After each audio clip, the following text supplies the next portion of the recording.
Docteur Prelot, bonjour. Bonjour. Bonjour, ça fait très plaisir de vous recevoir. Nous allons pouvoir discuter dermatologie, puisque vous êtes dermatologue, vous êtes un spécialiste. D'ailleurs, je vais même vous laisser vous présenter, parce que je sais que c'est assez dense vous concernant. C'est pas si dense que ça, ça remonte à loin, quoi. D'accord, voilà, je commençons. suis vétérinaire depuis bientôt 40 ans. Ouais, c'est ça. J'étais diplômé de l'école vétérinaire de Toulouse en 84, ouais, c'est ça.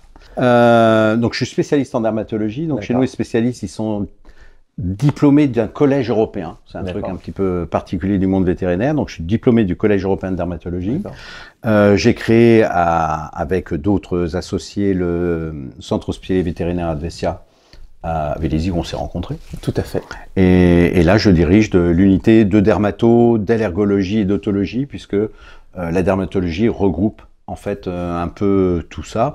Puis dans mon CV, j'ai fait de la dermato depuis presque tout le temps en fait. Donc, voilà. Et après, et pas mal d'activités, d'écriture, de bouquins, de montage de collections, de choses comme ça. En plus de ma vie.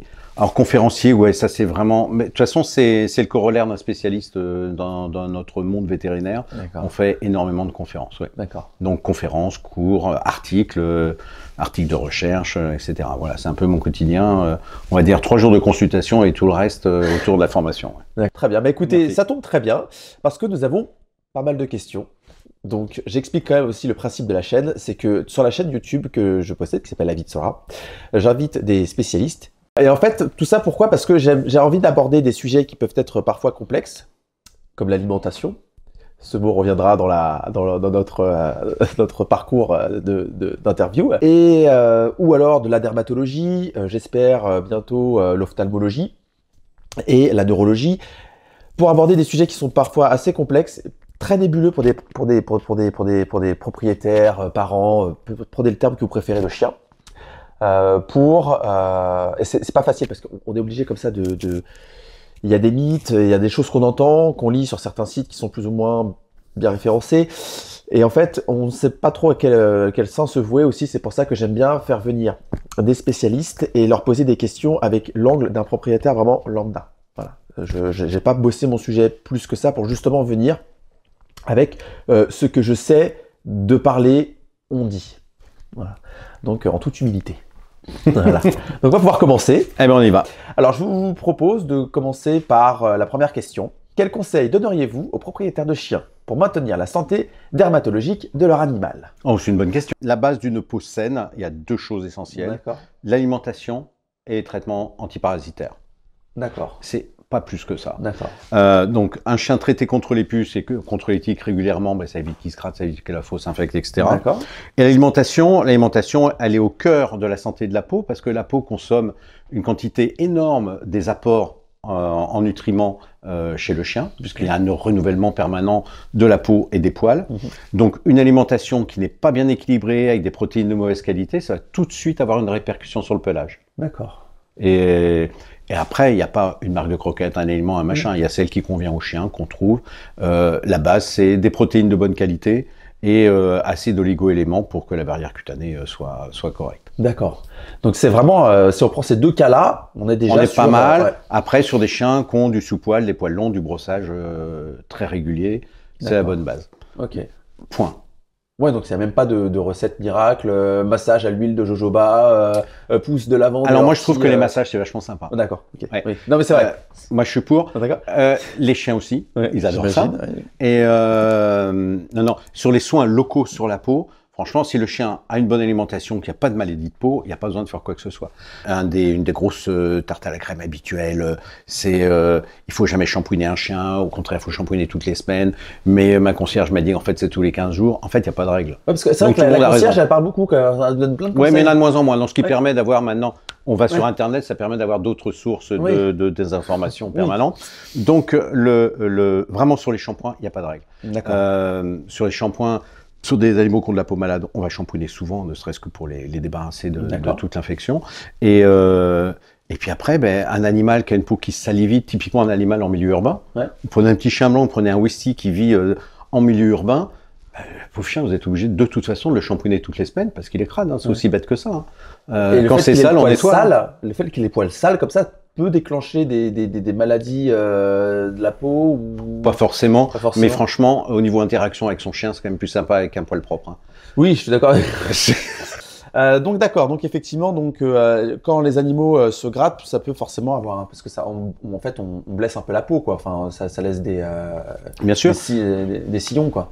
Alors ouais, c'est peut-être pas des sillons, il faudrait vraiment se gratter avec des ongles très armés quand même. Mais c'est vrai qu'un chien qui se gratte, oui, il va pas avoir une peau saine, c'est clair. Et une des premières causes de grattage, ça reste les parasites. Ouais. Mais ça, on en reparlera parce que c'est un truc qui me... Et qui vous... Ouais. Il y a tellement d'idées reçues, tellement de phobies autour. Pas tellement des parasites finalement, mais des traitements antiparasitaires que j'y reviendrai. Ça m'étonne pas parce que vous voyez, là par exemple, j'ai attrapé la tique dans le poil de mon chien et souvent quand les gens me voient faire ça, en fait, ils sont ah mais tu touches avec le... Oui, enfin c'est bon, je 2 secondes là comme ça, je mets dans une boîte, enfin j'ai pas l'impression de... Non, il n'y a pas de risque. Il n'y a pas de risque. Ah non, du tout. D'accord. Non, le mec qui découvre que maintenant, il le fait depuis tout le temps, mais il s'est pas posé la question de savoir si c'est pas un risque. Non, mais... Deuxième question, parce que elle est d'ailleurs en gros rapport avec la première, c'est comment la prévention joue-t-elle un rôle dans la santé dermatologique des chiens? Ouais, c'est presque la première, mais on va, mais bien sûr, non, mais c'est vachement fin. On peut prévenir certaines maladies par l'alimentation. Si c'est un petit peu ça le sens de la question. Alors, il y a une grosse maladie qui s'appelle la dermatite atopique, qui est la grande maladie fréquente chez les chiens. En gros, c'est l'eczéma de l'enfant. Hein. D'accord. Et on a montré, alors scientifiquement parlant, que l'alimentation pouvait pas prévenir, mais diminuer le risque d'apparition de la dermatite atopique. Et ça passe encore une fois par une alimentation avec des protéines hyperdigestibles, complémentées en acides gras essentiels, en certains oligo-éléments. Et rien que ça, déjà, ça permet de limiter le risque. J'ai certains abonnés qui m'ont envoyé des questions. Alors, ils ont été géniaux, ils m'ont envoyé plein de questions, mais il y a certaines questions, on le pose en consultation, hein, là, voilà. Mais il y en a d'autres, et c'est un sujet qui revient souvent, c'est souvent le léchage entre les pattes, les plaques à certains endroits, et les gens disent, je comprends pas parce que mon chien fait ça, je l'ai emmené voir des vétérinaires, ils m'ont dit que c'était rien, ou que ça pouvait passer, que c'était que le stress, mais j'ai l'impression, parce que j'avais fait une interview avec le docteur Blanchard sur l'alimentation, sur l'importance de l'alimentation. Et justement, elle me disait que effectivement, l'alimentation avait un impact énorme justement sur parfois des problèmes qui s'apparentent à de l'allergie, peut-être du pollen et tout, alors que si ça se trouve, c'est juste ce que consomme le chien quotidiennement en fait. Non, oui, dans le cas de l'allergie alimentaire, ça peut. Ouais, c'est pas super fréquent en fait. Ouais, en fait. Ouais. Mais si on parle du léchage des doigts, on va juste prendre cet exemple-là. Il y a plein de causes de léchage des doigts. Mais la principale, c'est justement ce fameux eczéma, la dermatite atopique chez le chien. Et ça peut être lié à une inflammation des doigts d'origine allergique, allergie alimentaire, des acariens, des pollens, des choses comme ça, ou même une inflammation qui s'auto-entretient. Hein. On peut avoir des chiens qui ont de l'eczéma sans aucune allergie, et ils se lèchent, et après ça s'infecte. Ouais.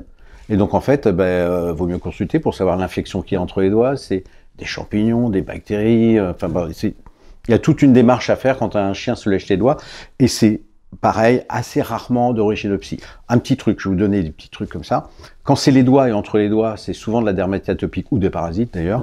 En gros, tout ce qui est infection, allergie, parasite. Par contre, quand c'est psy, c'est généralement au-dessus et sur le carpe, sur le poignet. D'accord. Alors, typiquement sur des huskies, vous voyez des chiens de traîneau qui ne courent plus. Typiquement, ils vont se faire des lésions de léchage sur les carpes. D'accord. Mais pas entre les doigts. Donc les localisations, alors pour nous la localisation c'est très important sur le diagnostic. Jusque là quoi. Donc l'intérêt de vraiment pas aller d'aller chez des pros parce que c'est des choses qu'on ne trouve pas forcément. Enfin, cette information j'ai jamais trouvé quand j'ai cherché pour mon chien au départ. J'ai jamais trouvé ce style d'information en fait. Ouais, je sais pas. Alors là, pour moi, c'est mon quotidien, donc j'ai pas. Ça, ouais. On peut même s'amuser à faire du diagnostic dans la rue. Non, mais moi, vous allez des formations professionnelles. Mais chaque fois que vous croisez un chat, ça va être terrible en fait. Mais c'est horrible. Après l'interview, vous les verrez plus pareil. Hein. Si vous voyez un chien qui a la région dorsale-lombaire, c'est-à-dire la base de la queue en triangle comme ça, qui est un peu bouffé, un peu dépilé ou avec des croûtes, ça c'est une allergie aux piqûres de puce. Mais toujours. La tête. Et mais on peut vraiment faire du diagnostic, ce qu'on appelle du diagnostic clinique. D'accord. Troisième question. Quel est l'impact de l'alimentation sur la santé de la peau et du pelage d'un chien? Oui, parce qu'on voit qu'il y a plein de questions sur l'alimentation. Ouais. C'est le truc sur lequel les gens sont focus en ce moment, c'est sur l'alimentation. J'ai pas une consultation sans que les gens se défaussent sur le fait qu'ils ont tout bien fait parce que c'est sans gluten. Ah, vous savez, c'est la culture du sang en ce moment. Sans ceci, sans cela, sans machin, sans truc. Et en fait, le gluten n'a aucune influence ni sur les allergies, ni sur la qualité de l'alimentation. Et ouais, c'est vraiment le gros truc que l'on a actuellement, où vraiment vraiment les gens sont persuadés que le chien ne peut pas être malade parce qu'il a une alimentation sans plein de choses. Ça marche pas comme ça. Ça se saurait en plus. Ouais.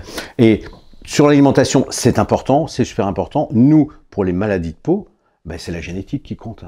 Quasiment toutes les maladies de peau qu'on a sont d'origine génétique. Donc, alors c'est vachement favorable. Ah là là, mais c'est énorme. Et alors, même si avec l'alimentation, on peut jouer, mais on joue à la marge. Vous avez des races de chiens qui sont archi prédisposées à certaines maladies. Vous avez de l'ichthyose, peut-être on leur parlera chez le retriever, où la race est tellement atteinte que de toute façon, on peut même plus se débarrasser de cette maladie-là. La dermatite atopique chez plein de races à la mode, bulldog français, Shiba, etc. Et ben ça, c'est pas en mettant du gluten, pas de gluten, machin, que ça a changé. Le chien, il a une génétique, il a une base. Il vit avec et pas de bol. Il est né avec, quoi. Ouais, il est né avec et il va falloir faire avec. C'est ça, c'est la roulette de la vie. C'est dans ton berceau, il y a un ange, il passe, il est sympa, il est pas sympa, quoi. Voilà. Et en ce moment, c'est vrai que chaque fois qu'il y a une nouvelle race à la mode, pas de bol, il y a un petit peu ça avec. Mais est-ce que ça voudrait dire, est-ce que c'est peut-être la surproduction intensive parce que il y a une forte demande, quoi. Alors, on appelle ça l'effet étalon, c'est-à-dire que si j'ai un super champion, parce que le monde d'élevage est quand même un monde où on reproduit pour vendre, si on a un super étalon qui a un ou plusieurs des gènes de la maladie, et que c'est un super champion que tout le monde veut, on va en avoir plein. C'est la fête, quoi. C'est la fête, puis après les produits vont se reproduire, j'adore le terme, c'est le terme d'éleveur. On est dans le bien-être. On est dans le bien-être animal et le respect. On est dans le respect, donc voilà. Les produits se reproduisent entre eux. Voilà. Et ben ça fait monter la fréquence de la maladie. C'est toujours comme ça que ça se passe, ouais. Donc il y a effectivement on pourrait mettre un contrôle en amont, quoi, peut-être. Ah oui, non. Oui, pour les maladies génétiques pour lesquelles on a les gènes. D'accord. Qui sont identifiés. Okay. Donc là, on va faire un test génétique, comme nous, un petit truc, puis on l'envoie au labo. Donc ça existe pour énormément de maladies, de la rétine, du cœur, de tout ce qu'on veut. En dermato, il y en a quasiment que 2. Et la principale, c'est l'ichthyose du retriever, pour laquelle on peut faire un test génétique avant d'acquérir un chien. Ah. Ouais. D'accord. Et bon, c'est pas une maladie très grave, c'est une maladie dans laquelle les chiens font des pellicules à la tonne, donc c'est pas super, c'est pas super agréable, voilà, c'est pas très grave en soi. Ça se gratte beaucoup aussi, le produit. Est-ce que le produit se gratte? J'arrive pas à le croire. Oui, mais non. J'aurais jamais cru prononcer un truc comme ça. C'est beau, pour moi, c'est lunaire. Non, ça gratte pas spécialement. D'accord. 4e question, comment gérez-vous les cas de maladies cutanées, chroniques ou récurrentes chez le chien? Alors je voudrais répondre avec l'alimentation, mais non, c'est le running gag. C'est le truc et on revient à la première. Alors faites gaffe parce que maintenant, à chaque fois que vous direz alimentation, je prendrai un bout de gâteau, donc à la fin, je vais tout me taper. Mais j'ai vu ça bien attaqué. Donc vous l'avez dit, donc voilà. Comment est-ce qu'on gère les cas de maladies cutanées, chroniques ou récidivantes? Bien. C'est extrêmement, c'est compliqué en fait. La gestion d'une maladie chronique, ça passe d'abord, par le diagnostic évidemment, la mise en place d'un traitement. Et le premier truc, c'est qu'il faut que le propriétaire, le maître, le parent. Prenez le terme que vous préférez. Le chef produit. Le chef produit, voilà. L'acquéreur. Oh mon Dieu. Ah non mais pas mal celui-ci. L'acquéreur. Allez, on reste sur l'acquéreur. J'aime bien. Je trouve que ça rebondit. Non, on va peut-être quand même pas. Mais bref. Allez. L'adoptant. La personne qui s'occupe de l'animal en question accepte. Ok. Franchement, c'est pas facile. C'est dur. Le véto qui vous dit, voilà, il y a ça, et je vous reverrai tout le temps pour ça. Tout le temps, il aura cette maladie toute sa vie. Alors ça, c'est quelque chose qu'on accepte assez facilement sur certains types de maladies. Du diabète, on comprendra que le diabète, on va l'avoir tout le temps. Une insuffisance rénale, de toute façon, le rein, il fonctionne plus. L'épilepsie, exactement. Des insuffisances cardiaques où il y a une malformation cardiaque, on comprend. Sur la dermato, c'est dingue. C'est vraiment un truc. On a l'impression qu'on va pouvoir jouer sur plein de l'alimentation, mais ou des soins topiques, des choses. Allez, c'est parti. Il va prendre 20 kilos. Ouais, c'est ça. Et en fait, ça suffit pas et le chien a besoin de soins tout le temps. Mais à partir du moment, donc ça c'est la première étape. En fait, c'est énormément. Enfin, pour moi, c'est énormément de dialogue avec le parent. Le parent. Avec le parent. Avec le parent. J'ai beaucoup de mal. Et je suis très vieille génération moi.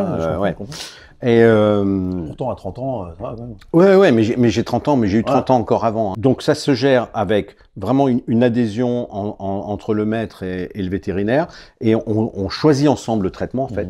Parce qu'en dermato, il y a souvent ce qu'on nous on appelle le fardeau thérapeutique. Ça dit bien ce que ça veut dire. Je vois bien le truc là. Parce que c'est un fardeau de temps passé à faire des soins, de faire les soins soi-même, plus le prix. Enfin, je veux dire, tout ça, c'est des fardeaux vraiment extrêmement importants sur des maladies chroniques. C'est beaucoup de temps, c'est beaucoup d'argent. Donc, il faut qu'il y ait ce qu'on appelle, nous, dans notre jargon professionnel, celle-là, elle n'est pas trop moche, une alliance thérapeutique. Ah, c'est pas mal, ça. Celle-là, elle est propre. Celle-là, elle est bien. Voilà. Donc, une alliance thérapeutique. Mais c'est vachement important. Parce que s'il n'y a pas l'alliance, si on ne s'entend pas sur le traitement, il ne sera pas fait. Il ne sera pas fait, il ne marchera pas, on ne sera pas content, voilà, et ainsi de suite. Donc il faut vraiment qu'on s'entende bien sur des traitements, et après ça se fait, quoi. Puis, on est d'accord qu'en fait, moi je me mets toujours un peu à la... Et je fais partie de ces... Moi je dis toujours, même sur mes réseaux, je suis la personne la plus normale du monde. C'est-à-dire que vraiment, je ne suis pas d'une grande intelligence, ni non plus d'une... je ne suis pas non plus la moitié d'une tartine, mais je suis vraiment dans la moyenne. Et je disais toujours... Moi, au départ, je suis désolé, mon chien, il a un problème de dermatologie, je vais voir mon dermato et je veux que ce soit réglé, quoi. Tu me files une pommade, un cacheton, je lui donne et puis basta, enfin, c'est bon, quoi. Enfin, ou alors, c'est que t'as pas fait ton taf, quoi. Enfin, je sais pas, mais je suis désolé de le dire comme ça, mais c'est un petit peu, moi, quand je rentre chez moi, je suis là, alors, il est guéri? Bah, je sais pas, j'ai des pommades à mettre pendant 2-3 semaines. Alors, je vis avec ma compagne qui a fait ses études, une partie de son cursus en médecine. Et donc, calme. Elle me recentre un petit peu en me disant, voilà, il y a certaines choses. Et elle m'a dit, notamment dans la dermatologie, voilà, ça prend du temps, c'est jamais vraiment certain, il y a une partie aussi d'implication de ta part. Mais moi, je suis désolé, tiens, prends un cachet, tiens, tu prends ta petite pommade là, et puis demain c'est fait, quoi. Alors, la question était sur les maladies chroniques. Oui, c'est vrai. Donc sur les maladies chroniques, on est forcément en dehors de ce truc-là, il faut être patient d'emblée. Par contre, il y a des formes aiguës qui peuvent être guéries comme ça. Ouais. On a un chien qui a un hotspot, un chien qui a une infection suraiguë ou qui a des parasites, bon, le filet antiparasitaire, antiprurigineux, c'est réglé. C'est pas une otite aiguë, des choses comme ça peut se guérir. Alors pas dans l'heure, parfois dans les 2 heures, mais généralement en 24 heures. Ouais, c'est la journée quand même. Voilà. D'accord, mais c'est vrai que en tant que propriétaire, c'est vrai qu'on a vraiment du mal à... Ouais, c'est vrai que quand c'est chronique, c'est lourd. Voilà, non, et puis c'est la peau. On l'a sous les yeux toute la journée. Ouais. C'est inconfortable pour le chien. Et voilà, je passe l'odeur. Oui. Non, mais oui, je vois, Sola, il n'a pas la même odeur que Tsuki. Mais vraiment, c'est deux choses... voilà. 5e question en matière de soins de la peau. Existe-t-il des différences significatives à prendre en compte entre les différentes races de chiens?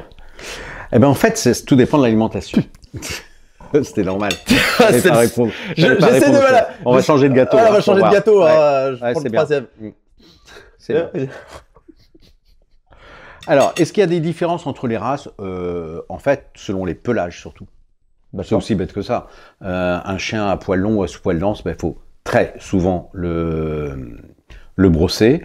Les chiens à poil court, on va les brosser, mais avec des brosses différentes. De toute façon, plus on les brosse, mieux ils se portent. Ça, par contre, c'est clair. Alors, les chiens à poil dur, ils se font épiler très jeunes, ils prennent l'habitude. Les gens aiment bien qu'ils aient des poils durs. Franchement, tant que ça gêne pas, tant que la peau n'est pas enflammée, on peut. À partir du moment où il y a une peau enflammée sur les chiens à poil durs, on arrête l'épilation parce qu'on entretient l'inflammation. Mais il n'y a pas plus que ça. Il y a le toilettage. Pardon, j'oubliais ce petit détail. Ouais. Sur des animaux qui ont des pousses de poils très constantes, sans beaucoup de chute, donc typiquement du caniche, du cocker. Ouais. Alors, le cocker, c'est une espèce d'usine à poils, il y en a partout. C'est un truc, des fois on en trouve sur la langue, dans l'œil. Enfin, non, mais c'est vraiment magnifique. Donc chez ces animaux-là... la brutalité, quoi. Dans l'œil, quoi. Ça se passe, Roger? Je sais pas, j'ai une pousse dans l'œil. Non, mais sur la langue, c'est impressionnant. Des fois, on a tout le sillon de la langue qui est rempli de poils, comme ça. C'est vrai? Ouais, mais c'est joli. Enfin, c'est les cockers. Faut aimer les cockers, moi j'adore. On appelle ça, nous, en langage médical, des hypertrichotiques, c'est-à-dire des animaux qui font trop de poils, quelque part. Donc, eux, il faut qu'ils aillent au toilettage au moins une fois par mois. Un peu comme ces espèces de moutons qu'on a perdus genre pendant 4-5 ans dans la montagne, on les retrouve, ils sont... Ah oui, complètement, ouais. Et puis avec quelques parasites dedans. Oui, vite fait. Trop de fois rien. Trop de fois rien. Voilà. D'accord, donc effectivement, alors moi j'ai quand même une question qui est pas qui est là, mais elle me vient comme ça. Est-ce que vous pensez comme ça que...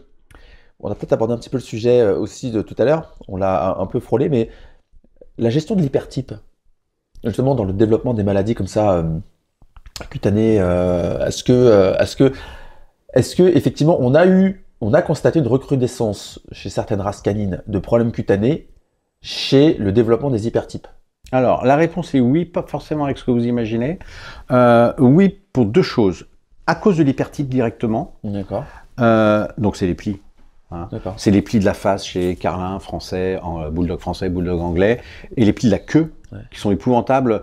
Bulldog français, bulldog anglais, vous avez des fois des queues en tire-bouchon, et qui re-rentrent à l'intérieur. Et donc, c'est très douloureux, parce qu'en plus, chez ces chiens-là, les dernières vertèbres de la queue sont soudées au sacrum. D'accord. Donc en plus, vous pouvez pas soulever le truc pour nettoyer sans que le chien il hurle. D'accord. Et bon, généralement, on est obligé de les opérer, hein, carrément. Hein. Donc voilà, donc une conséquence cutanée de l'hypertype qui est quand même assez dramatique. Alors le sacrum, pour ceux qui savent pas ce que c'est vraiment le dernier, os de la colonne vertébrale. Voilà. C'est les dernières vertèbres. Hein. Exactement. Juste avant la queue, quoi. Exactement. Et là, tout est soudé, par contre. Alors que normalement, le chien, il a la queue qui remonte. Et eux, ils ont un petit tire-bouchon. Vous en verrez dans la rue, encore une fois, ces chiens avec ses queues en tire-bouchon. Je vais pas mal dire comme ça dans la rue, genre, votre chien en hypertype avec la queue en tire-bouchon, est-ce que L4, L5 est vraiment soudé à S1? Parce que je dis une petite question comme ça. Hein. Il est malade, ce mec. et après, ouais, tous les plis de la face. À une époque, là, je vous parle d'une époque où vous étiez tout pas né peut-être. Donc, dans les débuts des années 90, c'était les débuts de la mode des Sharpei, qui ont débarqué en Europe, ultra hypertypés les premiers Sharpei. Donc c'était des plats de tripes, quoi. C'était un truc, c'était des poils qui dégoulinaient comme ça. Alors eux, par contre, ils étaient épouvantablement malades. Alors à cause des plis et à cause de la matière qu'il y a dans les plis. Oh là là. La matière qui est dans les plis, ouais, mais nous on aime bien cette matière-là pour faire de la chirurgie esthétique, c'est l'acide hyaluronique. Donc les plis du Sharpei, c'est l'acide hyaluronique par kilo. Donc c'est pour ça ce petit côté un peu ploupou comme ça. Et ils en font tellement que parfois ça rentre dans le sang. Mais l'acide hyaluronique, c'est une molécule qui est énorme, qui a à peu près la taille d'une bactérie. Et donc le chien, quand il a ça dans le sang, eh bien, il dit alarme, alarme, il y a une septicémie. Donc le chien fait une fièvre, une polyarthrite. Enfin, c'est un truc de dingue. On est arrivé. L'empoisonnement, quoi. L'empoisonnement par l'hypertype.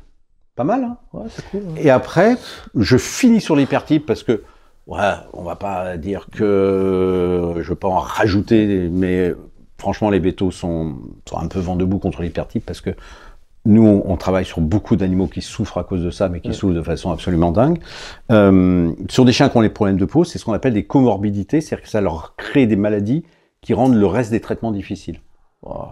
Donc, typiquement, sur un bulldog français, traiter les oreilles, c'est compliqué si on n'a pas déjà géré le voile du palais, les narines, enfin bon, c'est le moins d'hypertype possible. Ce serait vachement bien. Mais on a une responsabilité en tant que client, si je puis dire. Non, je pense que on est comme... Il y a des pays nordiques, des pays anglo-saxons qui ont commencé à prendre des mesures assez simples, hein, et vraiment, moi j'adorerais, parce que chaque fois ça me rend fou, moi, c'est d'interdire les hypertypes dans les publicités. Donc déjà, si on pouvait interdire les bulldogs, tout simplement, alors je prends les bulldogs, mais il y en a d'autres, hein, mais c'est vraiment celui qu'on utilise, il est bankable, ça a une tête tellement mignonne, humaine, que ça se met dans les pubs absolument partout, et donc les gens, mais inconsciemment, ils ont envie d'avoir un bulldog, quoi. Et sur le bulldog, c'est là qu'on a quand même des gros... On est allé loin, là. On est allé très très loin. Ouais. En tout, hein, respiration, peau, c'est la totale, quoi. Ouais. Bon, ok, donc sans transition, la suite. Alors, sur l'alimentation. Alors, j'ai même pas commencé ma question, docteur. Énorme. Je serais bien que vous attaquiez. Oui, mais tout à l'heure. C'est pour vous. Hein. Alors, 6. Comment les propriétaires de chiens peuvent-ils distinguer les problèmes de peau mineurs de ceux nécessitant une consultation vétérinaire? Elle est vache cette question. Celle-ci, quand je l'ai écrite, là, je me suis dit, celle-là, ça va être l'horreur. Oui, parce que la réponse du veto, elle est évidente. Il faut toujours aller chez le vétérinaire, c'est évident. Alors, on va faire plus... Mesuré. Ouais, plus on va essayer de faire un truc un peu mi-raisin. Tout nodule, donc toute petite bugnasse ronde, consultation, on prélève, on ne sait jamais. Si c'est un cancer, on peut le traiter super tôt et c'est fait. Donc tout nodule, on y va. Après... Des petites boules, quoi. Voilà. Petite, grosse boule, pif, on y va. On y va. Tout ce qui est chien âgé, chose qui apparaît chez un chien âgé, on va y aller aussi pour prélever. D'accord.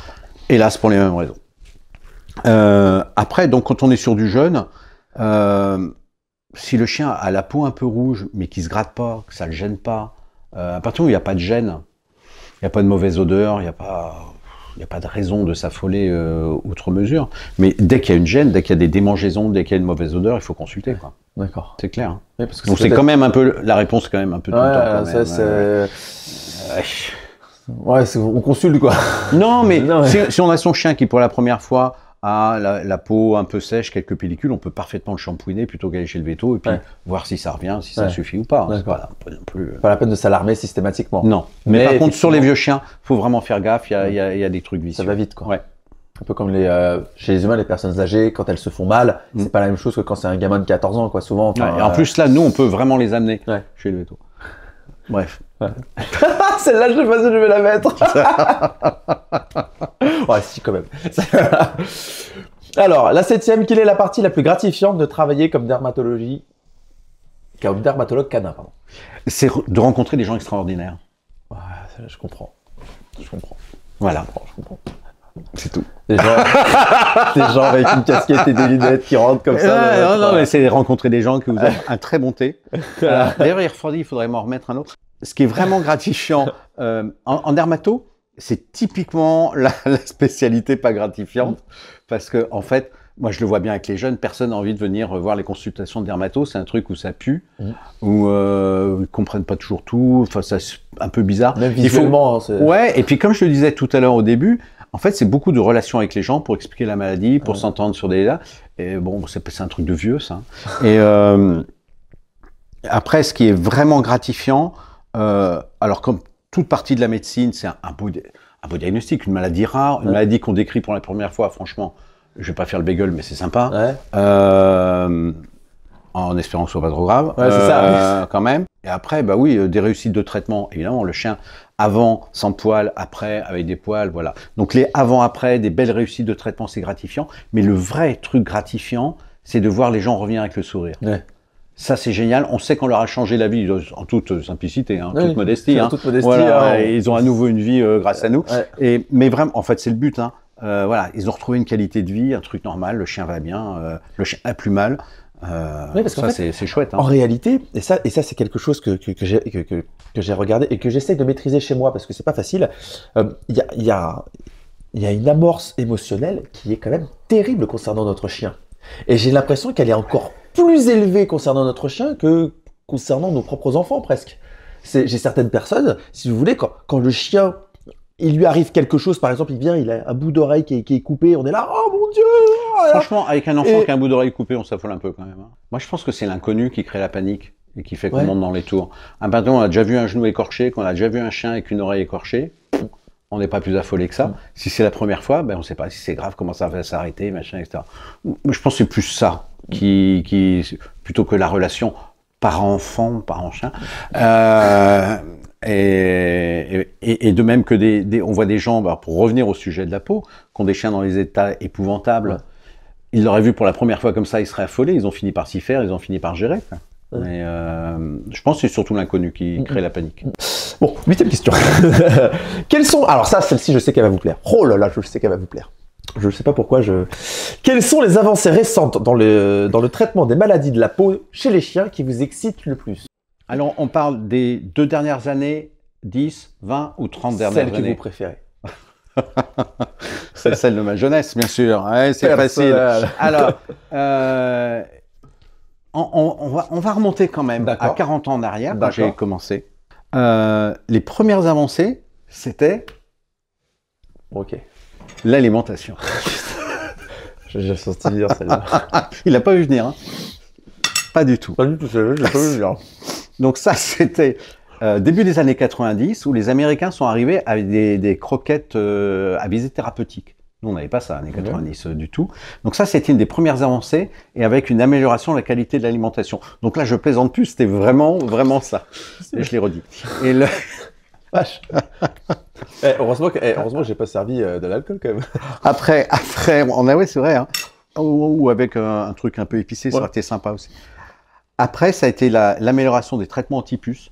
qui sont devenus de plus en plus efficaces, de moins en moins toxiques. Moi, j'ai commencé ma vie de veto avec des organophosphorés, des organochlorés, c'est-à-dire uniquement des insecticides strictement interdits à tout usage aujourd'hui partout. La violence, quoi. Mais on avait que ça. Et c'est vrai, quand on traitait les animaux, on avait l'impression d'être une station essence, quoi. Mais donc ça s'est amélioré, mais de façon... C'est pour ça que je voulais revenir là-dessus, parce que maintenant, il y a des phobies, mais il faut savoir d'où on vient et la qualité de ce qu'on a aujourd'hui comme médoc. Après, les grosses avancées, ça a été, alors les toutes dernières, ça date d'il y a 10 ans, c'est des médicaments contre les démangeaisons. Donc, j'ai pas le droit de donner de nom de médicaments, voilà, qui ne sont pas des corticoïdes, puisque les corticoïdes, ça, tout le monde les connaît, et ça reste des médicaments extrêmement efficaces et intéressants. Hein. Mais donc, il y a eu cette molécule qui arrivait. Alors là où c'était extraordinaire, ça a été une bascule pour nous. Avant, on copiait chez l'homme ce qu'il y avait, on essayait de l'adapter au chien. Et là, pour la première fois, on a sorti un médicament pour chien qui n'existait pas chez l'homme et qui n'existe toujours pas chez l'homme. Et ce médicament-là, il stoppe la sensation de démangeaison en 2 heures. C'est énorme. Et sans effet secondaire, en gros. Pour la fait courte, mais en gros, c'est ça. Et ça, ça a été une révolution totale. Et nous, on faisait les marioles face aux gens de la médecine humaine en disant, ben ouais, vous continuez de tartocher les gamins avec des trucs, nous on file un cacheton, c'est fini, quoi. Et pareil, hein, je fais très court, hein, je fais très simplifié. Mais ça, c'était une vraie révolution. Et après, juste avant ça, il y a eu les traitements antipuces en comprimé. Alors qu'ils font énormément peur aux gens. Là, encore une fois, quand on ne sait pas, on va s'inventer des films. Il y a des bashings qui s'auto-entretiennent absolument dément. Il y en a un qui revient souvent, on ne va pas le citer, mais il y en a un qui revient tout le temps. Sincèrement, j'ai jamais compris pourquoi. Mais vraiment, c'est ultra établi. Hein. Moi, je sais qu'il y a eu des influenceurs canins qui ont fait avec des vétos, des vidéos où là, par contre, ils citaient carrément le médicament. Je sais pas comment ils se sont arrangés, hein, mais ça revient systématiquement. Ouais, c'est très bizarre. Et ces traitements-là, dont le fameux qui se fait bâcher, mais c'est toute une famille. Alors les noms de famille, on peut les appeler, c'est des isoxazolines. Eh ben, je l'ai raté. Hors de question. Ça c'était une révolution. Mais alors pour nous, dermato, hein, les gens l'ont peut-être pas trop vu.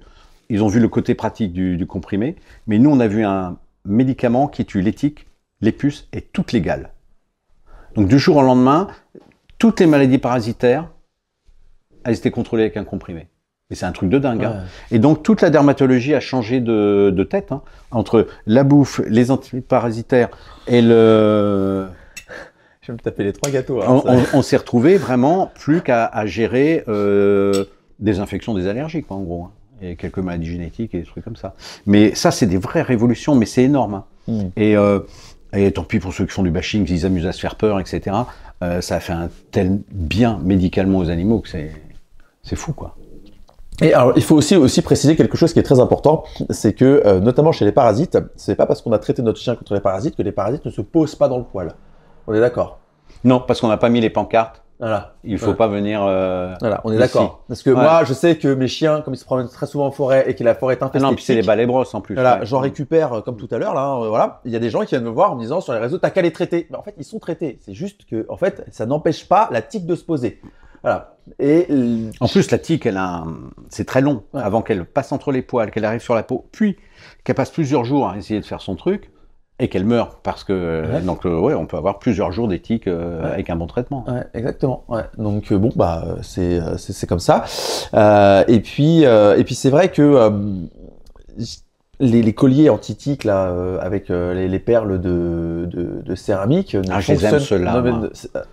Je ne dénigre pas les produits. Moi, je ne dénigre pas. En tout cas, j'ai essayé. Ah oui. Ça n'a pas marché sur mes chiens, donc je ne sais pas si sur les autres chiens ça fonctionne vraiment, mais en tout cas... Je l'ignore. En tous les cas, je l'ignore. Je ne peux pas dire, parce qu'il n'y a pas d'études prouvant ni leur efficacité, ni leur inefficacité. Voilà. Mais moi, s'il y a des gens qui sont satisfaits de quelque chose, ça ne me gêne jamais. Ouais. Hein, de même que des effets placebo sur un médicament qui ne fait pas de mal, c'est jamais grave si ça rassure tout le monde. Ouais. Non, mais c'est ça. Donc, moi j'ai essayé, quand je le remets...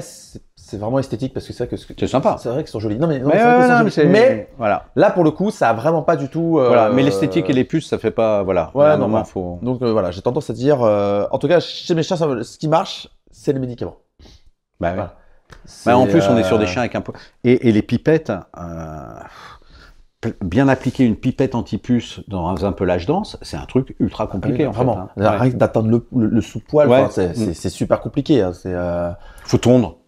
Ouais, j'ai vachement envie, surtout avec ceux-là, et son poil qui repousse quasiment pas. 9e question. Comment la consultation avec un dermatologue canine diffère-t-elle d'une visite vétérinaire générale, particulièrement en ce qui concerne les infections cutanées? Elle est bien celle-là. Hein. Ouais. Ouais. Eh ben, elle diffère pas. C'est. Donc, 10e question. Et c'est exactement quand on va chez le dermatologue par rapport à un toubib. Franchement, on rentre dans un cabinet, on se déshabille, il regarde la peau, que ce soit un généraliste ou un dermato, ça va être la même consulte. Hein. Ouais. À part que, voilà, il va y avoir un petit peu d'instrumentalisation, il y aura une petite loupe, un petit machin, une petite lampe, un petit quelque chose en plus. Donc, techniquement, la consultation elle-même, c'est la même. D'accord.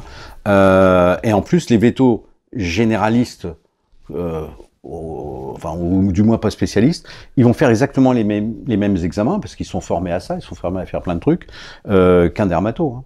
Après, le seul truc qui va changer, c'est une approche peut-être un petit peu plus experte, donc on ira plus vite sur certains points qu'on sait critiques sur telle ou telle maladie. Et la question, c'est par rapport aux infections de la peau, nous on fera, peut-être plus qu'un généraliste, on fera ce qu'on appelle un examen cytologique, c'est-à-dire qu'on prélève la peau, on le regarde au microscope immédiatement pour voir le type d'infection. Alors ça sera peut-être la seule différence, mais il y a plein de vétos qui le font naturellement. Ouais. D'accord, donc... Plus d'expérience. Plus d'expérience, on va dire. Ouais, et après pour le vécu, et peut-être plus de temps. On va facilement passer une demi-heure en consultation. Ouais. Là où une consultation générale, on va passer un quart d'heure. On en est à la 10e question, docteur. Déjà c'est pas mal, ça avance bien, hein, ouais. 10 sur 13. Alors, comment la dermatologie canine a-t-elle évolué au cours des dernières années? Mais je crois qu'on a un petit peu répondu à cette question-là, non? Ah, on a répondu sur le traitement.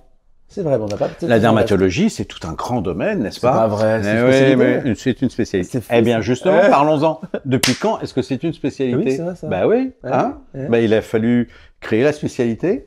D'accord. Si je prends ma petite histoire personnelle, en fait, si j'ai fait de la dermatologie, vite fait. Donc j'avais 5 ans. Non, je déconne. Moi, j'ai fait de la dermato parce que c'était pas enseigné dans les écoles véto. C'est le contre-pied, quoi. Et donc, ça m'a intéressé, et voilà, donc je m'y suis mis, etc. Et la spécialité, c'est arrivé fin des années 80. D'accord. Ah, c'est pas si... Et après, les spécialistes avaient des diplômes qu'on appelle des diplômes de spécialistes européens, qui n'étaient pas reconnus par la France, parce que...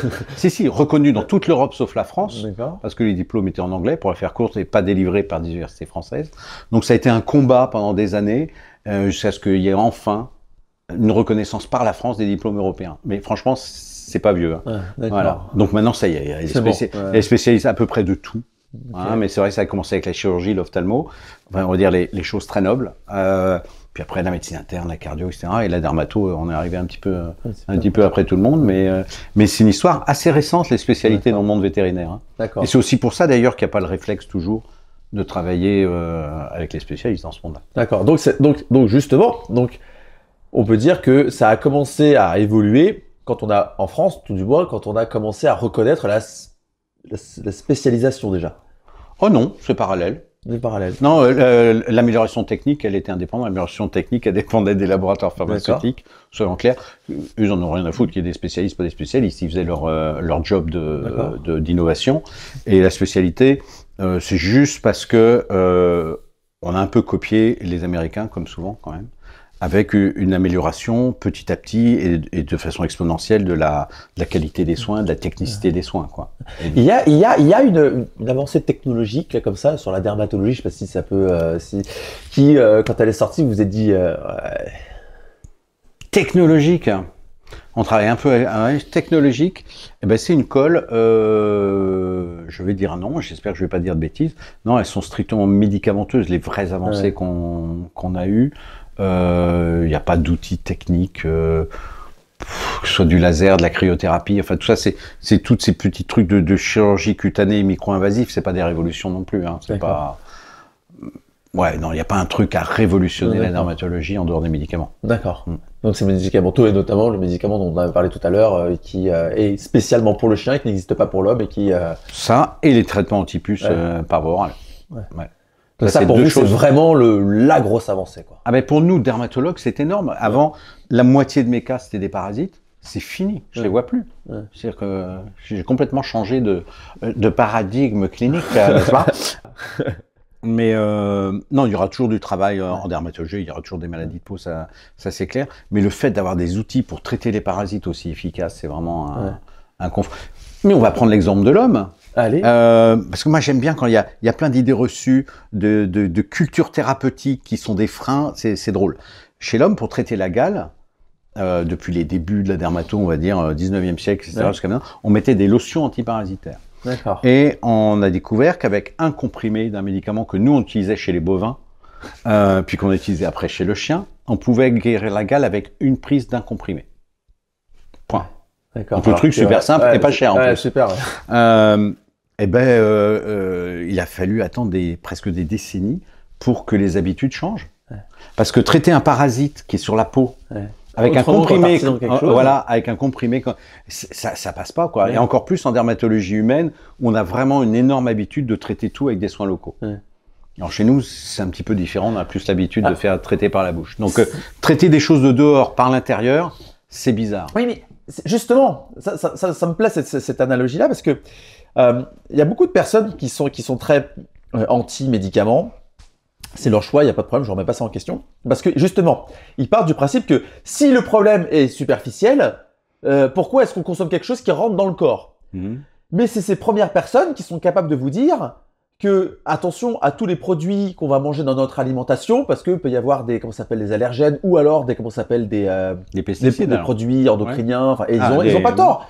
Ils sont les premiers à dire attention à ce que vous ingérez, parce que ça peut avoir un impact immédiat sur votre santé, et notamment sur la peau. Donc c'est-à-dire que il y a c'est un peu dichotomique de dire pourquoi prendre un médicament pour soigner un problème de peau, et eux de leur côté de dire aussi dans un autre discours attention à ce que vous mangez, parce que ça peut avoir un impact sur votre peau. Donc on voit bien que oui, en prenant quelque chose qu'on ingère, on peut avoir un effet efficace et sans pour autant perturber entièrement tout le corps pour des problèmes de peau. Ah oui, ça c'est complètement vrai. Et pour revenir sur les gens qui ont peur, mais je les comprends complètement, et c'est vrai qu'il y a des perturbateurs endocriniens dans plein de choses, tout est dans la demi-mesure, quoi. Voilà, entre un chien couvert de puces et un chien qui mange un cachet, moi j'ai fait mon choix. Le cachet. Quand même. Et après, on n'est pas obligé non plus de traiter tout le temps, toute l'année, un chien qui va bien, sur lequel il n'y a pas de puce, et refaire qu'à certaines saisons. Mais par contre, un chien qui a des problèmes de peau, il va falloir le traiter tout le temps. Mais voilà, c'est une question de nuance. Mais la nuance, c'est pas un truc qui... C'est Paracels qui disait ça. Hein. C'est tout est poison et rien ne l'est. Hein. Ce qui va déterminer ce qui est un poison ou pas, c'est la dose. Hein. Ouais. Mais pas que. Oh, le mec, qui sort Paracels, quoi. Il a craqué, il a tout donné là, le docteur. J'ai tout donné là. Celle-ci, il fallait que je la place. Alors là, celle-ci, elle va vous plaire. Existe-t-il des mythes courants sur le soin de la peau des chiens que vous souhaitez clarifier ou corriger? Oh là là là là là là. Le premier, c'est les puces, où on part du principe que quand un animal ne sort pas, alors on va parler chien-chat. J'aime bien qu'on ait un peu anti-chien, mais les chats, c'est encore plus important dans ce cas-là. On part du principe que si un chien ou un chat ne sort pas, il n'a pas de puce. C'est faux. Il peut parfaitement héberger des puces. Il se toilette, donc on les voit jamais, et on reste avec des niveaux d'infestation très faibles. Et donc le jour où il y a des problèmes de peau, le veto généralement dit on commence par traiter les puces, et évidemment. On se retrouve face à un refus, parce que pourquoi je vais traiter contre les puces un animal qui vit à l'intérieur et sur lequel j'ai jamais vu de puce. Donc ça, c'est vrai que pour nous, c'est vraiment un truc pas facile à faire à mettre. Donc ça, c'est le premier gros mythe. C'est mon chien vit à l'intérieur, il peut pas avoir de parasites. Ça, c'est n'importe quoi. Les puces sont merveilleusement bien à l'intérieur. Elles y sont même mieux qu'à l'extérieur. Une puce, ça meurt l'hiver parce qu'il fait trop froid, l'été parce qu'il fait trop chaud, au soleil parce qu'il y a trop de soleil. Elles sont mieux à l'intérieur, là où dorment les animaux. Donc c'est dans les maisons qu'il y a les puces. Donc les puces, c'est le premier gros mythe, on va dire. Mais après, c'est ce que je disais au tout début sur les shampoings, les soins à faire, pas à faire, etc. Tout le monde y va de sa recette, c'est sa sauce. Alors le problème, c'est si on a quelque chose qui a marché sur un chien, évidemment, on va vouloir qu'il marche pour tous les autres. Ça, c'est un grand classique. Encore une fois, il n'y a pas de règle. Il y a des trucs qui vont bien à certains chiens, qui vont pas bien à d'autres. Il faut faire des essais. Et la fréquence des shampoings, totalement variable. D'accord. Par contre, on va le faire avec des shampoings adaptés parce que la peau du chien est un peu plus alcaline et moins acide que celle de l'homme. Donc, on peut parfaitement shampouiner, même avec du savon, un chien une fois. Mais si on doit faire de l'entretien, il faut le faire avec quelque chose d'adapté pour le chien. Mais c'est le seul truc. Non, j'ai pas de... Ouais. Hein? C'est plutôt quel est le mythe le plus étrange que vous ayez entendu concernant la santé de peau d'un chien? Ah, vous êtes obligé de me sortir un truc. Je suis sûr, je suis désolé. Vous n'allez pas me faire croire qu'en 40 ans de carrière, vous n'avez pas dit, écoute, il faut que je te raconte un truc. Ouais. Alors, c'est pas un mythe, moi, c'est plutôt de l'anecdote. Non, des mythes, chacun a ses folies, a ses phobies. Alors, sur les phobies, il y en a une, je souris, mais c'est triste. C'est des gens qui deviennent complètement phobiques des parasites sur leur animal quand on diagnostique la maladie. Mais ça devient une vraie maladie mentale. D'accord. Donc, on leur dit qu'il y a des parasites, ou avec de la teigne, par exemple, on leur dit qu'il y a des champignons sur le chien ou sur le chat. Et c'est fini. Ils veulent plus le voir. Ils voient des champignons partout. Ouais. Et certains sont internés pour ça. Donc c'est vraiment voilà. Donc ça va loin dans la mytho. En fait, là, quand on parle de mythe, on parle voilà. Donc là, c'est carrément plus drôle du tout, quoi. En fait. Ouais, non, là c'est voilà. Non. Et après, non, c'est le seul truc vraiment qui va loin. Après, voilà. Il y a des gens plein de mythes sur l'alimentation, par exemple. Il faut y aller là. Non mais là c'est évident. Je le sentais arriver en plus. Là je vais tarder. Ouais, non mais je le sentais arriver en plus. C'était évident ça. Sur les soins locaux, ça va loin. Ouais. Hein, c'est souvent là que les gens s'expriment beaucoup sur leur passion culinaire, leurs soins personnels, etc. Donc on peut avoir de l'argile verte sur chien à poil long, ça c'est pas mal. Ouais, hein, ça fait des dreads de boue quoi. Ouais, hein, ça fait pas de mal, donc c'est pas très grave. Faut bien rincer, faut bien suivre, ça occupe bien après. Hein. D'accord. On a ceux qui adorent mettre de l'huile aussi sur leurs animaux. Hein. Ouais, je mettais ça sur cela. J'avais une espèce d'huile qui soi-disant nourrissait. Non mais c'est bien. L'huile, c'est vraiment nourrissant, c'est gras, etc. Après, encore une fois, tout dépend de la dose, dans la modération. Faut pas s'imaginer que parce qu'on utilise une huile végétale, ça va être forcément soft pour l'animal. D'accord. De l'huile végétale tous les jours sur un animal, ça peut carrément abîmer la peau. Moi, je pense qu'il n'y a pas beaucoup de gens qui passent sur chien l'huile d'olive tous les jours. Ouais. Mais c'est d'entretenir, pas d'assaisonner. Mais quand même, ouais, exactement. Huile d'olive, huile de coco, elles ont des vertus thérapeutiques. Mais avec modération, et dans certaines indications très précises. C'est un peu comme des médicaments, ça peut soigner, mais bon, voilà, puis après l'appart n'est pas dans un bel état. Quand même. Ouais, aussi, hein, voilà. D'accord, super. Ok, bon, je pensais que la 11-12e allait être juicy, mais... Non, je suis désolé. J'ai encore un joker. Ouais. Ouais, j'ai un joker. Si, là, j'ai un joker. Oh, mon Dieu. Pouvez-vous partager une histoire de cas particulièrement mémorable? Vous avez réussi à faire une grande différence pour un chien et son propriétaire. Ça, je suis sûr que là, je sais pas pourquoi. Là, Alors, des grosses différences. Non, j'en ai une qui est très gentille et je finirai avec une qui est très spectaculaire. C'est bien ça. Donc j'ai le droit de parler quand même. La première, moi, je me rappelle, il y a très longtemps, mais c'est un peu mon quotidien. Les gens arrivent. Ils arrivent chez les spécialistes, donc ils sont au bout de parcours. Hein. Ils vont arriver chez moi du premier coup comme certains. Mais sur le bout du rouleau. Ils sont au bout du rouleau. Ils sont épuisés. Hein, et j'ai souvenir il y a longtemps d'un couple âgé, mais adorable. Quand ils sont rentrés, franchement, l'odeur du chien, c'était un truc à peine tenable. Ouais. Le chien était juste couvert de pus, mais de pus. C'est-à-dire qu'il se secouait, il y en avait sur les murs, mais vraiment, hein, là, je plaisante, c'était atroce. Et eux, ils étaient là, ils disaient, on peut plus voir nos enfants, nos petits-enfants. On peut plus. Qu'est-ce qu'on fait avec notre chien, quoi? Et donc ce chien, on a réussi à le guérir. Et c'est vrai quand ils sont revenus, qu'ils se sont dit, on a racheté une bagnole, tout le monde revient à la maison, c'est la fête, le chien était nickel. Ouais. Ça c'est voilà. Ouais. Mais ça résume bien en fait la place de cette spécialité-là, c'est redonner de la qualité de vie. Ouais. Voilà. Ça c'est le gros truc. Après, la chose la plus spectaculaire qui me soit arrivée, je trouve, en consultation, c'est une propriétaire qui arrive avec son loulou de Poméranie. Alors, les loulous de Poméranie ont une maladie qui s'appelle l'alopécie, qui est quand même assez fréquente, qui est d'origine génétique pure, et donc, voilà, les pauvres. Et elle me dit, il faut que je vous raconte l'histoire de ce chien. Je dis, allez-y, je vous en prie, racontez-moi l'histoire de ce petit loulou. Et donc, elle me dit, le chien que vous voyez là, en fait, c'est le clone d'un autre que j'avais avant. Je dis, oui, d'accord. Et l'autre qu'elle avait avant, en fait, avait développé une alopécie X. Donc le nalopicix, pour ceux qui ne connaissent pas, hein, c'est un loulou qui a des poils sur la tête, sur les pattes et pas ailleurs. Hein. Donc ouais, c'est assez spectaculaire. Et son chien était mort accidentellement. Oh. Et son mari, qui était paniqué, a essayé de trouver une solution. Et dans la nuit, il a trouvé qu'il y avait un laboratoire qui clonait des chiens en Corée. Et donc il a été le lendemain à la clinique vétérinaire, demander à prélever quelques petits éléments sur le cadavre du petit chien. J'étais pas prêt là, excusez-moi, Non mais c'est rien, c'est juste un voyage en Corée, il n'y a rien de grave. Hein. Et il est parti en Corée avec les quelques prélèvements. Et 6 mois plus tard, donc il a été à ce laboratoire-là. À l'époque, c'était assez très très onéreux. Ouais. Et ils ont cloné le chien. Et donc 6 mois plus tard, il y avait un clone qui était viable. Et ils ont été le chercher. Et ce qu'elle me présentait là, c'était le clone du premier chien et qui développait évidemment la même maladie au même âge. C'est l'histoire celle-ci, mais non, mais allez regarder sur Internet autour des bichons de Barbara Streisand et vous verrez les clones de chiens, ça existe vraiment. Il y a des gens, on va dire, qui consomment de ça, quoi. Enfin, Barbara Streisand, c'est un petit peu un niveau assez important. Alors là, oui, là, je suis content de cette question parce que là, ça me, je suis scié là. Je m'attendais à plein de trucs, mais le coup du clone du chien, là, je suis halluciné, quoi. On clone les chiens, quoi. On en est là. Bon, j'imagine qu'on le fait pas par paquet de 22, mais...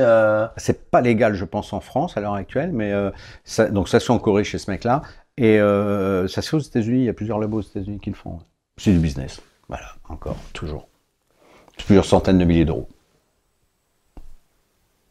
Un petit budget. Ok, d'accord. Ok. Voilà, excusez-moi, je voulais pas plomber en l'ambiance. Non, mais voilà.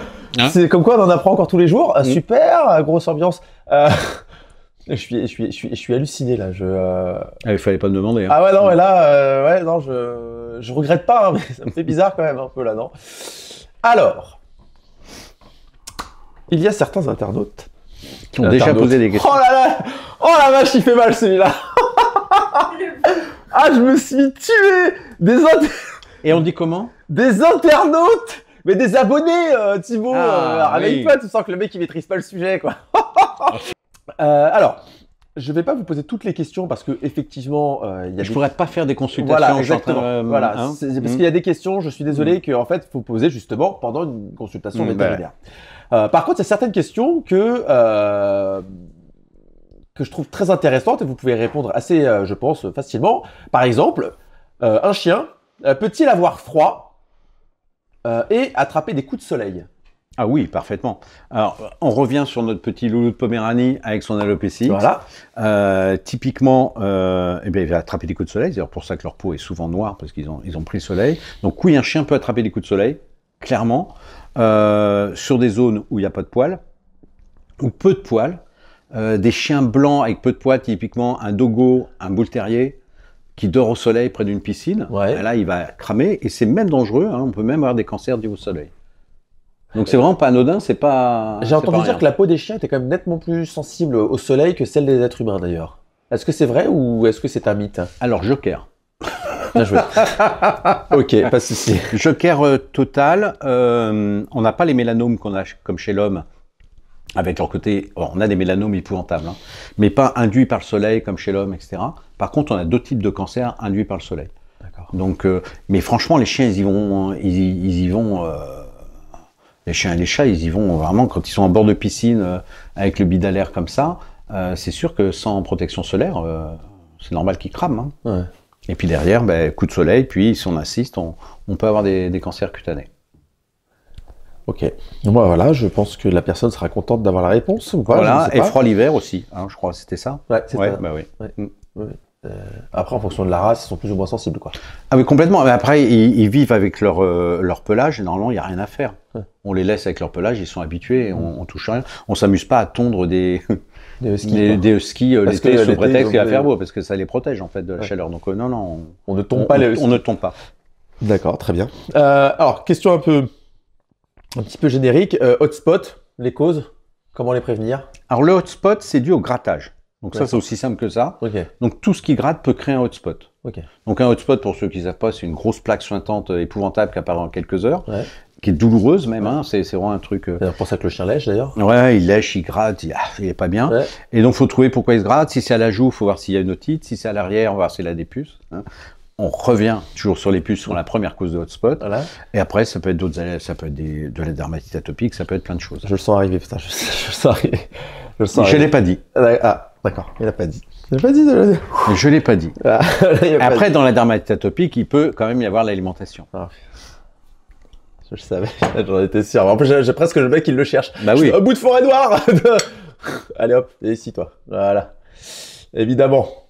C'est une épreuve, hein, quand même. Ah. Un gros goût, celui-là. Alors, cette fois-ci, c'est moi qui vais prononcer le mot, comme ça, c'est... Internaute. Est-il vrai que... Il est dur, celui-là. Il est dur.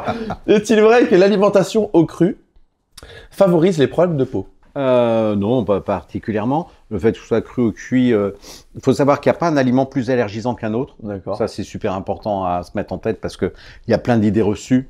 Il y a une idée reçue française, franco-franchouillarde, qui est que la viande rouge est allergisante et la viande blanche ne l'est pas. Il n'y a que en France qu'on a cette idée-là. C'est très bizarre hein, comme truc. Hein. Donc quand je raconte ça à l'étranger, parce que je vais beaucoup à l'étranger les soirs, les mecs me disent vous êtes complètement débile quoi. C'est quoi ce truc? Parce que c'est rouge, la peau devient rouge. Parce que c'est blanc, la peau devient blanche quoi. C'est à peu près de ce niveau-là. Et en fait non, la viande de bœuf n'est pas plus allergisante que du porc, du poisson, même du soja, peu importe la source de protéines. Il n'y en a pas une qui est plus allergisante qu'une autre pour un chien. Je sais que c'est assez dur à admettre parce que chez l'homme, c'est pas tout à fait pareil. Mais chez l'homme, l'allergie aux viandes, c'est quelque chose de totalement rare. On n'est pas du tout sur les mêmes types d'allergies chez l'homme et chez le chien, en ce qui concerne l'alimentation. Par contre, je l'ai pas vu dire celle-là. Là, celle-ci, cette fois-ci, voilà. Un petit fraisier. Allez, un petit fraisier. Est-ce que j'ai répondu? Oui. Comment stopper les pellicules chez le chien? Sachant que le chien prend déjà de l'huile de saumon. Alors, déjà, est-ce que l'huile de saumon peut avoir un impact direct sur la peau du chien? Oui. L'huile de saumon, l'huile de colza, en fait, tout ce qui est riche en oméga 3, oméga 6, ça peut avoir une influence, donc oui, ça peut aider. Après, il y a plein de causes de pellicules. Il y a pellicules et pellicules. Est-ce que c'est vraiment des pellicules? Ou est-ce que c'est des croûtes en forme de pellicule? Ah ouais, c'est là qu'on voit quand même le côté passionnant de la spécialité. C'est ça, hein, et le mec, quand même, il s'éclate avec des choses très particulières. J'imagine qu'à table, on vous demande pas trop quel est votre métier, non? Ou l'espace de 2 minutes, hein, après, quand vous avez commencé à parler un peu. Non, mais je rencontre personne, moi. Ah d'accord, ok. Je voulais être sûr. Donc très sérieusement, faut savoir si ces pellicules, c'est vraiment des pellicules, c'est-à-dire de la peau sèche qui se desquame, ou si c'est des petites croûtes. Si c'est des petites croûtes, c'est de l'infection. D'accord. Il faut vraiment voir le veto. Si c'est des pellicules, on a ou une peau qui se renouvelle trop vite ou une peau qui est trop sèche. Et donc là, on peut faire des soins émollients, hein, donc avec des mousses, avec des sprays pour que ce soit moins sec. On peut jouer éventuellement sur l'alimentation, mais si l'alimentation est déjà équilibrée et enrichie en acides gras, c'est pas obligatoire, mais voilà. Une peau sèche avec des pellicules, ça vaut le coup quand même de consulter parce qu'il y a des maladies qui font ça. D'accord. Donc l'adénite sébacée, par exemple, chez un Akita Inu, de l'ictiose chez un Retriever ou chez un American Bully ou des choses comme ça. Ça vaut toujours le coup quand même de consulter. Ok. Ouais. J'en ai une toute dernière et après on arrête là parce que je pense que c'est déjà. Non, ils en ont marre la dermato là où du. Alors, hors maladie de Cushing et infection parasitaire, qu'est-ce qui peut causer une absence de repousse de poils sur certaines zones du corps chez les chiens? Et qu'est-ce qui peut aider à stimuler le cycle pileux? On sent celle-là. Non, mais c'est quelqu'un qui a un loulou de Poméranie. On sent le nordique. On sent quand même. On sent le loulou, hein, quand même. On sent le loulou un peu quand même, effectivement. Alors, on part du principe là que c'est des poils qui repoussent plus, on va dire, hein, sur la question. Voilà. Donc, quand les poils sont en grève, c'est souvent parce qu'ils reçoivent plus les bons signaux qui sont transmis par des hormones. Ok, ça marche. Exactement. Ok, ça marche. Et alors après, on n'est pas obligé de les tondre et mettre une casquette dessus. D'accord. Et donc ça peut être des maladies hormonales, d'où sa question Cushing, parce que c'est une maladie hormonale particulière, mais il y a d'autres maladies hormonales. D'accord. Il y a la thyroïde, donc l'hypothyroïdie peut faire ça. Il y a les maladies, ce qu'on appelle les dysgonadismes, les tumeurs des testicules, en fait, purement et simplement, qui chez le mâle sont une cause extrêmement fréquente de ce genre de trucs. D'accord. Mais c'est surtout tout ce qui est hormonal. Après, on a plein d'alopécies d'origine génétique qui se développent chez l'adulte. Donc l'alopécie récidivante des flancs, donc vous avez c'est très beau. Ça fait des cartes de géographie sans poils sur les côtés des chiens. Encore un diagnostic qu'on peut faire dans la rue. On a l'alopécie des robes diluées. Donc ce sont les chiens bleus qui perdent beaucoup de poils sur le tronc, sur les zones bleues. Enfin voilà.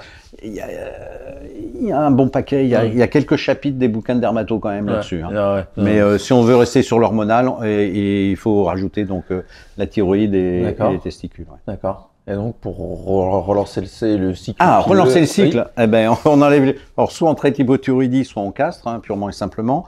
Et relancer tout court le cycle. Les hormones thyroïdiennes relancent un petit peu, mais on peut pas se permettre de donner des hormones thyroïdiennes comme ça à un chien pour lui faire repousser des poils. Et il n'y a pas de soins locaux. Alors, il y a des gens qui recommandent des soins locaux irritants. Donc, typiquement. J'avais vu une espèce de. Ouais, je vais y venir au dermaroller après. Donc c'est un shampoing qui fait énormément de publicité dans le monde du loulou de Poméranie et de la Black Skin Disease. C'est l'alopécie X, hein, c'est pareil. Donc on vend tout un truc, un package assez onéreux d'un shampoing irritant en fait, qui va irriter la peau, qui va quasiment la cramer et ça peut provoquer la repousse des poils par l'inflammation que ça crée. Et donc oui aussi on utilise des dermarollers. Donc dermarollers c'est des petits rouleaux avec plein de petits picots. Donc c'est quelque chose qu'on utilise avec des toutes petites piques chez l'homme, sur des cicatrices d'acné, des choses comme ça, pour recréer une peau un peu moins cicatricielle, avec de l'anesthésie locale en général. Après, il y a ceux qui... parce qu'on anesthésie localement quand même, hein, parce que ça pique un peu quand même. Ah non, mais quand on le fait chez le chien, on le fait avec des grands picots. Ouais, et puis on anesthésie. Et on anesthésie... on fait une anesthésie générale, c'est extrêmement douloureux. Et sincèrement, moi, éthiquement, ça se justifie pas. Ouais. Il y a déjà une anesthésie générale, c'est pas anodin. Non, c'est pas anodin. Moi, ça encore, ça va. Mais on va transformer si on prend les loulous de Poméranie qui sont nus sur tout leur corps, on va passer ce rouleau et on va quasiment faire érafler toute la peau du chien qui saignote un petit peu pour avoir des poils.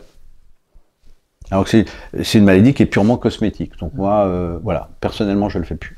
Mais des chiens, des chiens sans poils, est-ce qu'ils sont plus sensibles que les autres? Non. Ah, les chiens nus naturellement? Non, je parle des chiens qui normalement devraient avoir des poils, mais qui n'en ont on l'a évoqué tout à l'heure, hein, c'est le côté thermique, c'est-à-dire qu'ils vont avoir plus froid l'hiver et plus chaud l'été. D'accord.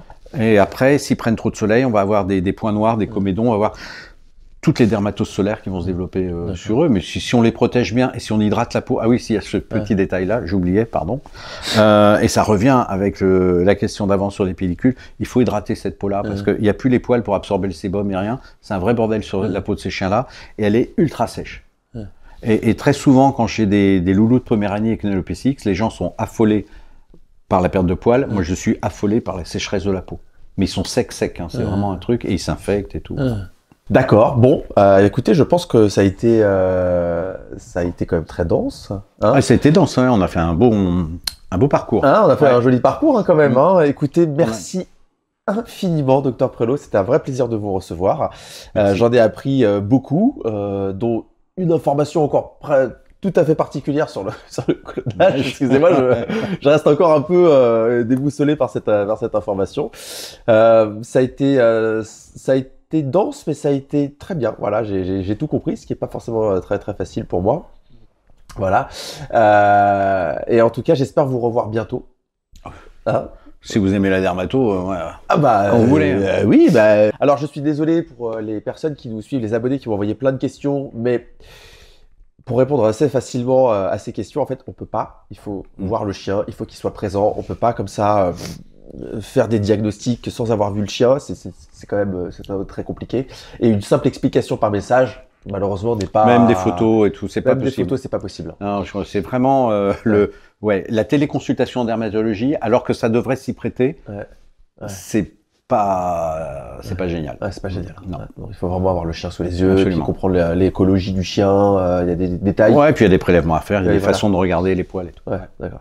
Donc voilà, en tout cas, merci beaucoup encore une fois, et puis au plaisir de vous revoir. Merci. Merci.